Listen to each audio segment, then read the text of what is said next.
This is VOA News. In Washington, I'm Jeff Custer. Former President Donald Trump is blasting the history-making federal indictment against him as ridiculous and baseless in his first public appearance as the charges were unsealed. Associated Press correspondent Julie Walker reports. Speaking Saturday to the Georgia Republican Convention, the frontrunner for the 2024 GOP nomination for president tried to frame the 37 criminal charges he's facing as an attack not just on him, but his supporters. In the end, they're not coming after me, they're coming after you, and I'm just standing in their way. Here I am. I'm standing in their way, and I always will be. In the indictment unsealed Friday, Trump is accused of willfully defying Justice Department demands to return classified documents, enlisting aides in his efforts to hide the records, and telling his lawyers he wanted to defy a subpoena. The ridiculous and baseless indictment of me by the Biden administration's weaponized Department of Injustice will go down as among the most horrific abuses of power. I'm Julie Walker.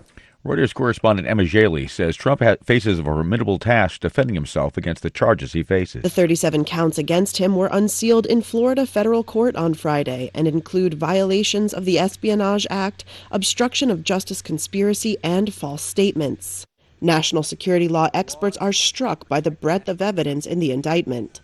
They say it makes a strong case for prosecutors' allegation that Trump illegally took the documents and then tried to cover it up. Trump's lawyers did not immediately respond to Reuters' requests for comment. In theory, Trump could serve decades in prison if convicted, but analysts say a federal judge has great leeway and could impose a much lighter sentence, especially in the context of a plea deal. Here's former federal prosecutor Jennifer Beadle. We're in the high 90% of all federal cases end in pleas. It's something like 2 or 3% result in a trial. This is VOA News. Russia is a terrorist state. Russia is a Standing in Berlin's Schlachtensee. Standing in Berlin's Lake Schlachtensee, a group of demonstrators denounced Russia's destruction of Ukraine's Kakhovka Dam on June 6th, which flooded dozens of villages and forced thousands to evacuate their homes across Ukraine's southern Kherson region. Ukraine and Russia have traded blame for the dam being ripped open. The protests were organized by an association of young Ukrainians in Germany who feel the international community has not done enough in response to the humanitarian and ecological tragedy created by the destruction of the dam. Ukrainian protester Mila Moskalenko said she was there to urge the world to help end the conflict. She said the destruction of the dam affected her directly. Right now, my mom's home is completely underwater. So basically, all my mom's stuff and my childhood things are underwater with all my neighbors. Yeah, so I don't have my past anymore. At a Pride celebration held on the White House South Lawn, President Biden welcomed the LGBTQ company to the nation's capital Saturday. Associated Press correspondent Jackie Quinn reports. There was music and balloons, and President Biden opened the event with praise for those in the LGBTQ community. Extraordinary courage and contribution of the LGBTQ community to celebrate their legacy and their progress. He told a story about when he was a boy and saw two men kissing on a Delaware street, and his father telling him they love each other.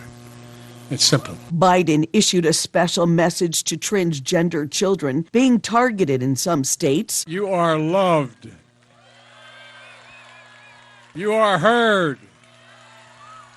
You are understood. And you belong. He says his administration has implemented anti-discrimination policies. I'm Jackie Quinn. As Ukrainian President Vladimir Zelensky announced the long-awaited counteroffensive against Russian troops in Ukraine, Ukraine's general staff Saturday reported heavy fighting is taking place in eastern Ukraine. In a report, the general staff said fighting around Bakhmut and Mariinka, where Ukrainian forces reportedly have repelled Russian advances. The Russian forces, the report said, continue to suffer heavy losses, which they are trying to conceal.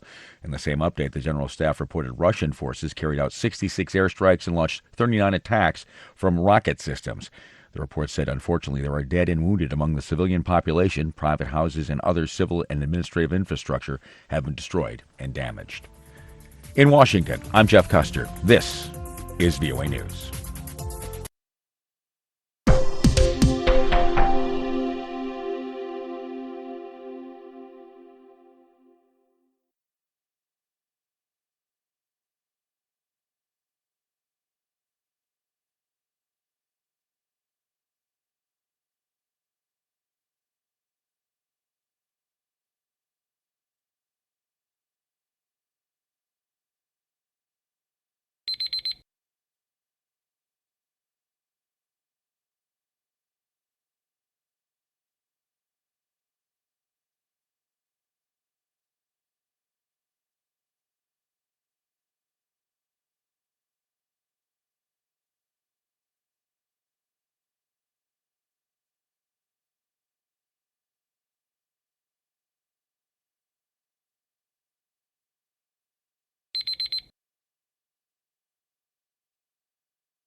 Thank you for watching.